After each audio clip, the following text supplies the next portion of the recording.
আসসালামু আলাইকুম, সবাই কেমন আছেন? আলহামদুলিল্লাহ, আপনাদের দোয়া আমি অনেক ভালো আছি। আয়াত মোমস ব্লগ দেখার জন্য সবাইকে স্বাগতম জানাচ্ছি। আমরা কিন্তু আজকে বাসায় নেই, দেখলে হয়তো বুঝতে পারছেন ঘরের পরিবেশ দেখে। আমরা চলে গেছি আয়াতের নানুর বাসায়। আজকে আমাদের ইফতারি দাওয়াত ছিল, তো সেখানে গিয়েছিলাম ইফতারি খাওয়ার জন্য। যেয়ে দেখি যে বাচ্চারা খেলনা নিয়ে বসে গেছে। আগে সেই খেলনাতে আয়াত যোগ দিয়ে দিল, সবাই সাথে খেলতেছে। আর হয়েছে সামারা, হয়েছে শেহজাদ, হোসেন, হামজা তো অনেকেই চিনেন। আর হয়েছিল সামারা হয়েছে আমার ভাইয়ের বোন আছে, যার বড় বোনের মেয়ে, তার নাম হচ্ছে সামারা। এখানে হলো আয়াতের আব্বু, মানে ওরা কী করছে, নিচের ভিতর যত খেলনা আছে সব নিয়ে বসে গেছে। আর এই পাশে আবার আয়াতের নানু কী করতেছে, কিমা চপ বানাচ্ছে।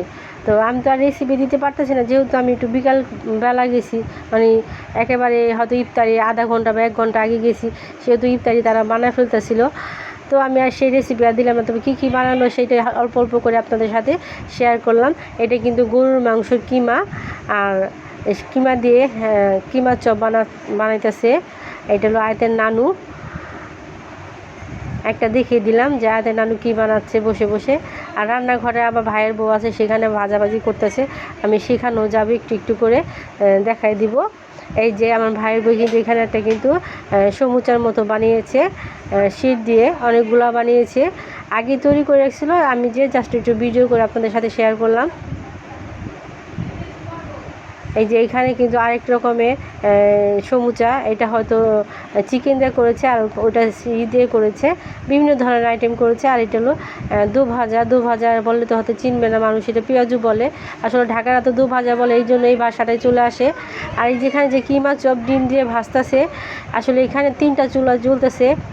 এইখানে আমার ভাই বউ ভাজতেছে, সাথে তার একজন সহপাঠী আছে, সেও ভাজতেছে। এই যে এক একে করে কিন্তু সব ভাজা হয়ে গেছে। সব ভাজা বলতে গিয়ে এখনও ভাজা চলতেছে, তো সেই চলার মধ্যে আমি দেখিয়ে দিলাম। আর এই পাশে ফল কাটতেছে একটা মালটা, তবে এই মালটাটা আমি নিজে ছুরিতে বসে বসে কেটে ফেললাম, যেহেতু বসে আছি একা। এই হলো নাশপাতি, আর কি করব, তাই আমিও কেটে ফেললাম। আর এই পাশে কিন্তু এই যে সামাইরা খেলনা নিয়ে খেলতেছে, তা আমি আবার একটু চলে আসলাম শেহজাদের ড্রয়িং রুমের ভিতরে, মানে এখানে শেহজাদে খেলা করে এই রুমটার ভিতরে। এই যে দেখেন সামারা কি ছাড়লো। তো বাচ্চাদের খেলনা কিন্তু দেখতে আসলে অনেক সুন্দর লাগে। বাচ্চারা তো খেলে, কিন্তু আমরা যে বড়রা থাকি, আমাদের বড়দের কাছেও মানে বাচ্চাদের খেলনা অনেক সুন্দর লাগে। তবে এই খেলনাটা কিন্তু আসলে অনেক আনকমন।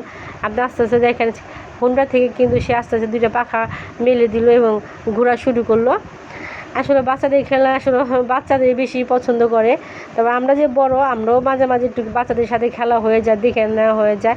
আর ওই যে আয়শোনা, শেহজাদ, সামারা সব টিভি নিয়ে ব্যস্ত। আর আমার আয়শোনা শেহজাদের যে চশমা আছে সেটা নিয়ে সে ব্যস্ত, বারবার দেখাচ্ছে মা দেখো, মা দেখো দেখো। এই দেখেন, এই কিন্তু সে বারবার কিন্তু এটাই বলতেছে।